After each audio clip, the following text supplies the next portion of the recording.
شکریہ پاکستان، تحریر الیاس مجید شیخ۔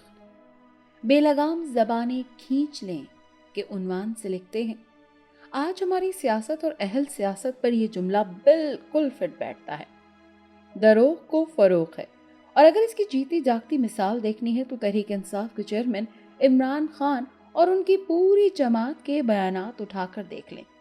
اقتدار کی خاطر کوئی کس حد تک جا سکتا ہے، یہ صرف عمران خان کی سیاست کو دیکھ کر ہی سمجھا جا سکتا ہے۔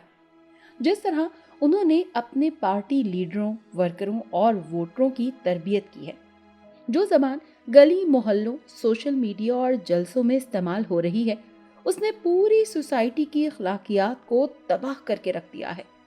اگر بد زبانی کا کلچر یوں ہی جاری و ساری رہا تو یہ پوری سوسائٹی کو اسلحے کی طرح نگل جائے گا۔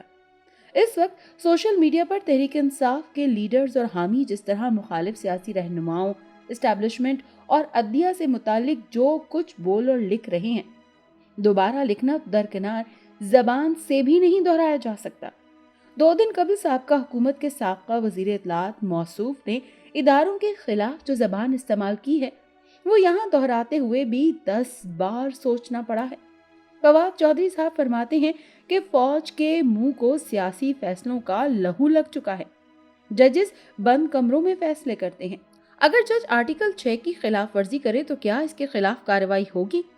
یہ ملک سری لنکا بننے جا رہا ہے۔ فواد چودھری کی ایسا کہتے ہوئے ایک مرتبہ بھی زبان نہیں کانپی۔ اپنے ملک اور اداروں کے متعلق اتنی بدخواہی۔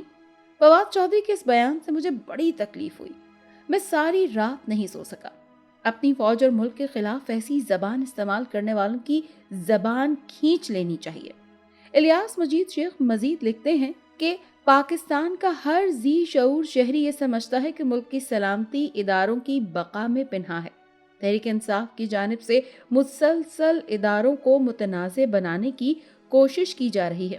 پاس فواد چودھری کے اس بیان کا سرا پکڑنا ہے تو عمران خان کی تقریریں سن لیں، جو مسلسل اداروں کو تنقید کا نشانہ بنا رہے ہیں، صرف اس لیے کہ جب عمران خان کے خلاف تحریک عدم اعتماد پیش کی گئی تو ادارے واقعی نیوٹرل تھے۔ فوج اور عدلیہ نے پارلیمانی معاملات میں مداخلت کے بجائے سیاسی طاقتوں کو خود اپنا راستہ بنانے کا موقع دیا۔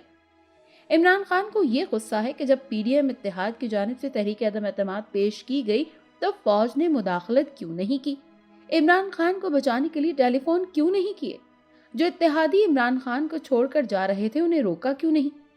ایسی ہی زبان سابق وزیر داخلہ شیخ رشید نے بھی مسلسل استعمال کر رہے ہیں۔ کہتے ہیں اسٹیبلشمنٹ ضمنی الیکشن سے دور رہے۔ اگر عمران خان کے ووٹر کا راستہ روکا گیا تو ایسی چنگاری بھڑکے گی جو سب کو اپنی لپیٹ میں لے لے گی۔ یہ وہی شیخ رشید ہیں جو 2014 کے دھرنے میں جمہوری اداروں کے خلاف جلاؤ گھیراؤ کر لو کے نعرے لگاتے تھے۔